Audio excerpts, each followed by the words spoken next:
Viral aksi baku hantam di kafe Ibiza Lounge di komplek Hotel Davam.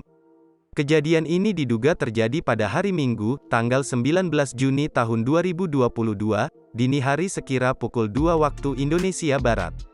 Berdasarkan informasi dalam video berdurasi 45 detik tersebut, tampak beberapa pemuda terlihat saling serang di depan pintu masuk Ibiza Lounge.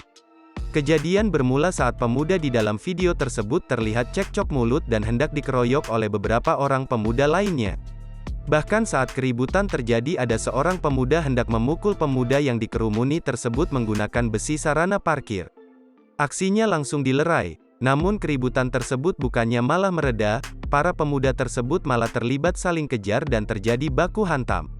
Dua pemuda terlihat saling pukul diiringi suara pecahan botol.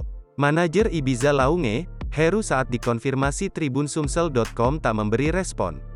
Kapolres Lubuk Linggau, AKBP Harisandi melalui Kasat Reskrim, AKP Romi membenarkan kejadian itu namun sampai saat ini pihaknya tidak menerima laporan.